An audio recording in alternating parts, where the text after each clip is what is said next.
Travis Wayne Goodso. I wanted to have dinner, watch a movie, and call it a night for the 4th of July.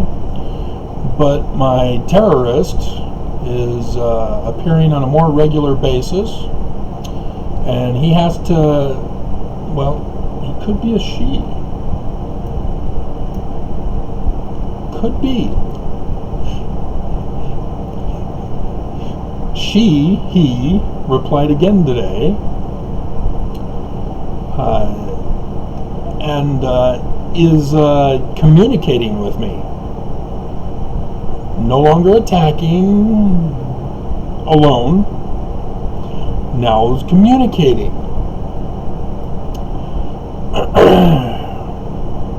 And so they're falling right into my trap.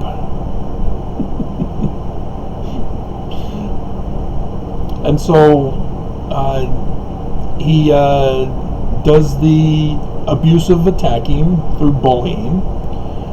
And as I talk about, bullies are projecting. They themselves are guilty of what they accuse.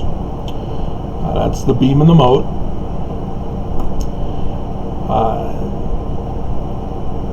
And so here they say, I will gladly call you out on your self-appointed opinion of you believing that you are the foremost authority of Mormonism.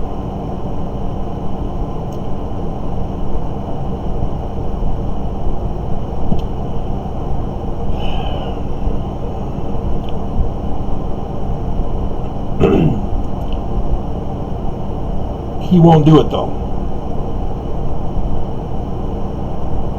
He can't. He can't be respectful.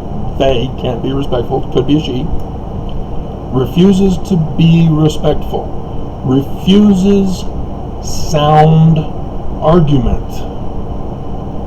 Ad hominem is not a sound argument. I went over that. Junior high debate gives only 1 point when you use ad hominem. That's it. That's your score. You lose. You cannot be sound. You get a participation point. This person cannot grasp the concept of proper communication skills. This person most likely failed school, maybe didn't graduate, so they have an illiteracy problem. That's common, you know. You tend to lash out and be abusive. You know, just look at Trump. He's abusive because he's illiterate. He had to learn how to read as president. You didn't know that? That's why everybody had to draw pictures for him. And when he didn't like the pictures, he got his Sharpie and changed the weather. Nope, the hurricane's going this way. Sharpie gate. And so, yeah, he's not gladly going to call me out. I dare you. Expose yourself.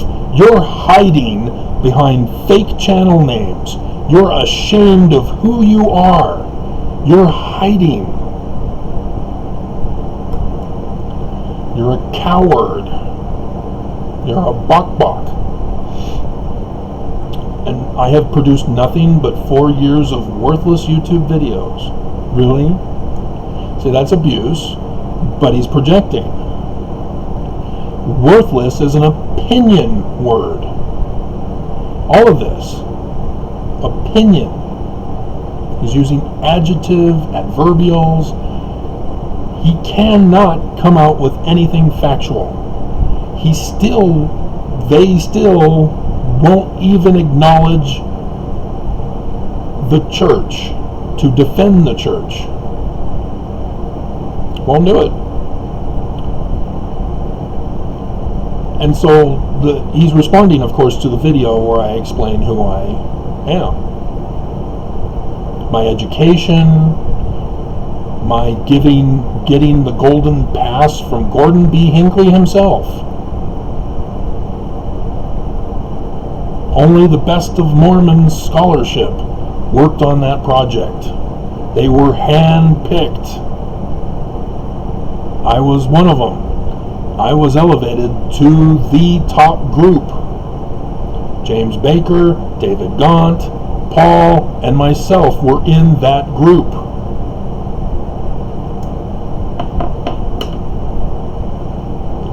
Many of you who live over in Sandy may have had seminary from David Gaunt.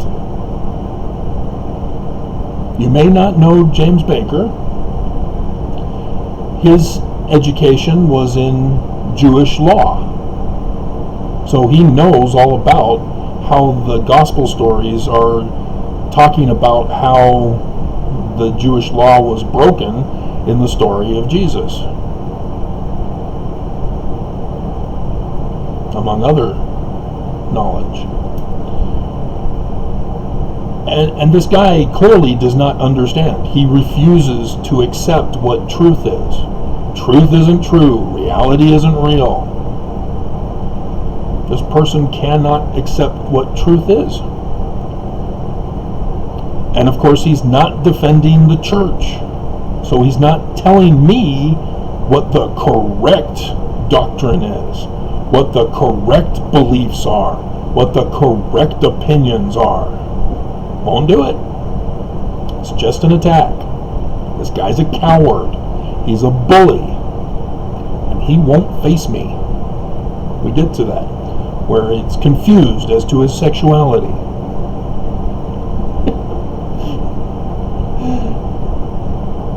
And I don't want people to follow me. I've made that clear. The first rule of leadership is train your replacement. I don't want you to follow me. Nobody. I want you to learn how to learn for yourself. The prophets want you to obey and follow them. I want you to learn for yourself. It's those little changes in my context that they think they're going to trick me up and trip me, catch me in a lie, like the false priests of King Noah tried to do to Abinadi. This is exactly, this guy knows his Book of Mormon very well.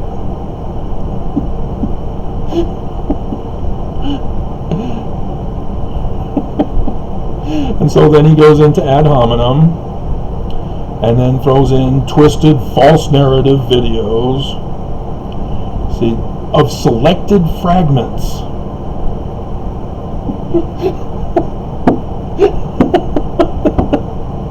Oh my God!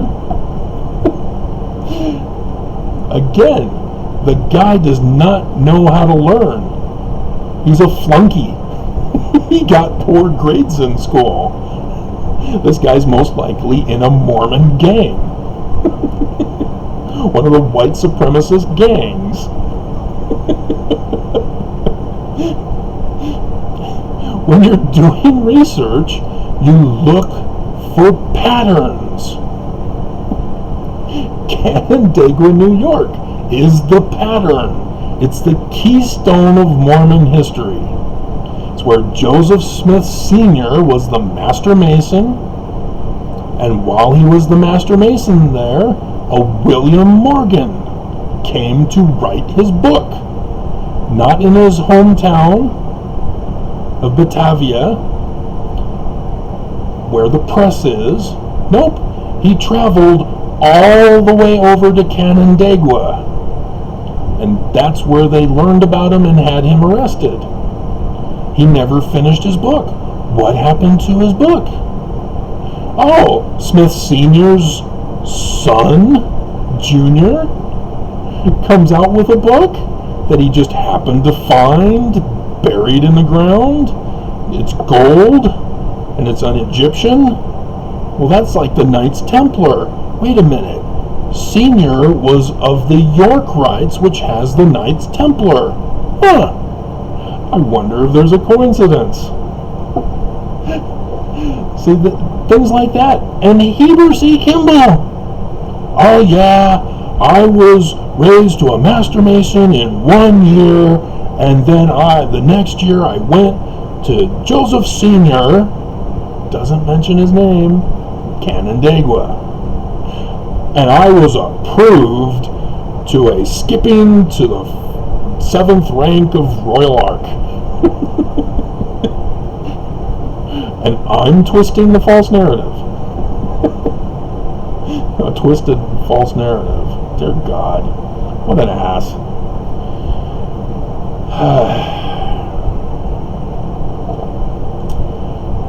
Let's see, and then abuse, and ad hominem. Yeah, save Mormons.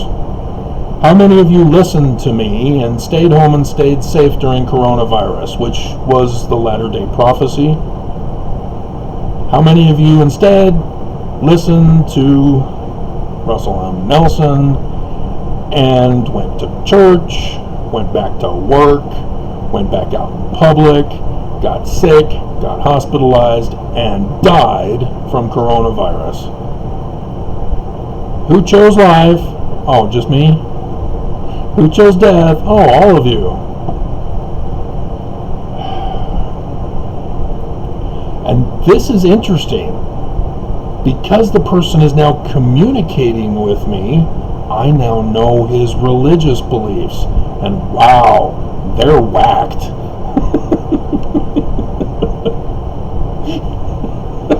Here it is. When the earth experiences 3 days of darkness, you mean 3 days? Oh, is that illiteracy? Because I'm sure you know how to type, right? It must be illiteracy. It's just a typing error. It will not be a pinstripe shadow of a solar eclipse. It will be a total darkness of the earth. Oh, he's giving a prophecy. Wow, that's cool. We have Deuteronomy chapter 18 has just been invoked by the Mormon terrorist. An Elijah versus the priest of Baal competition.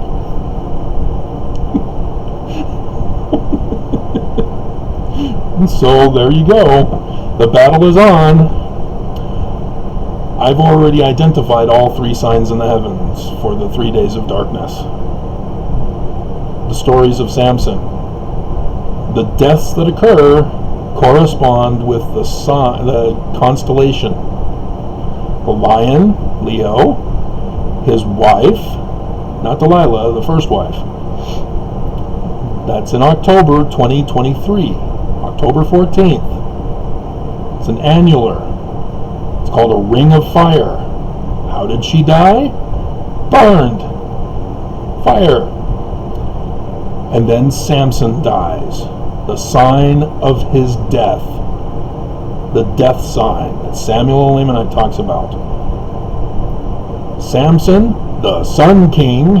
Remember, I deciphered Paleo-Hebrew. He calls it an opinion belief. I defend Joseph Smith,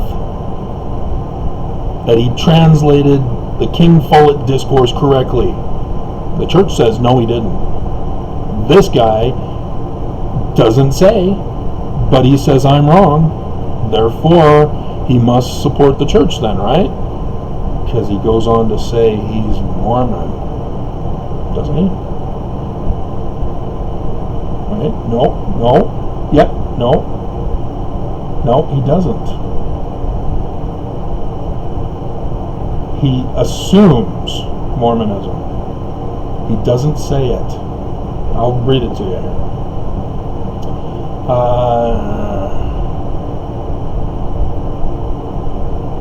He assumes that only a real scholar would understand how his opinion belief is going to deny the laws of physics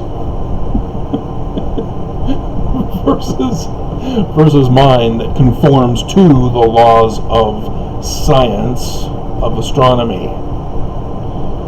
Dumbass. But he then goes on to say, as for your invitations to go on a date with you, no. Confront me to debate. You face me. You know where I live. You have my IP address. You come get me. You're a coward. You're hiding. You know me. I'm an open book. You're obsessed with me. You've got a little shrine. You've got all my videos on a USB drive. And you're playing them over and over again. Because secretly you are in love with me.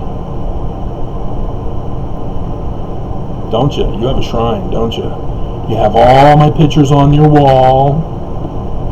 You got little hearts. Because this is what little boys do when they have a crush on a girl. And they pull the ponytails out. They burn their hair. They push them in the mud. It's because they have a crush on them. This is you. You're a little kid. You're a little baby.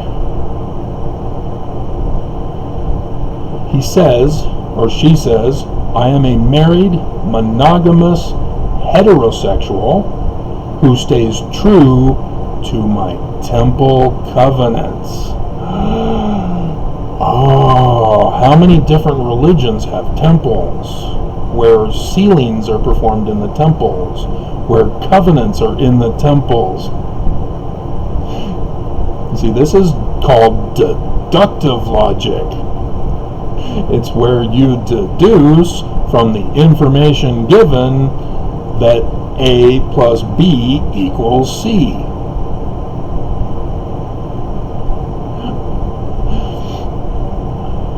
And so, yeah, here's the coward. Bark, bark, bark.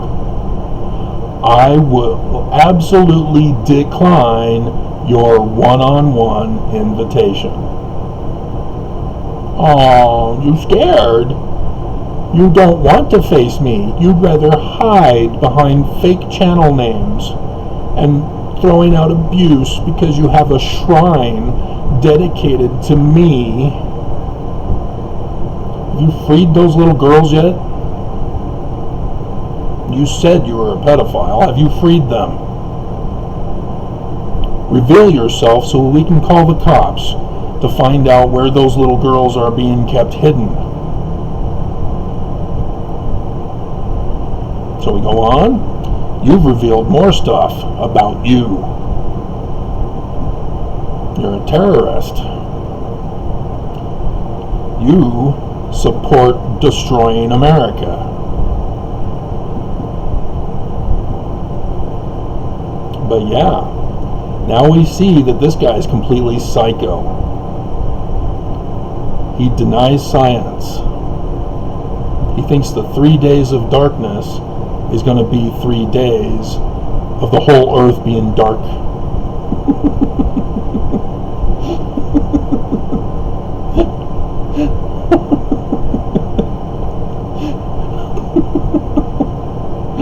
Oh, dumb. Dumb, dumb, dumb, dumb, dumb. And so, yeah, how many other false doctrines do you have? You know, we see that you're an abuser. We see that you adhere to the Antichrist, the Great and Abominable Church, the Gadianton Band of Robbers, the Lamanites, all the bad examples. You know them by heart, and you're following them and obeying them. You're not choosing to be like a prophet. You're not choosing to be Christ-like. That's your Mormonism. See, I'm calling you out as best I can because you're hiding. So show yourself. Face me. You're a coward. You are the perfect example of Mormonism and why I must speak out against them. Because you and your behavior You must be stopped. You are the enemy of mankind. Your hatred is deep. And you are taught that. And as you are Mormon, you are taught that by the church. The prophets taught you to hate.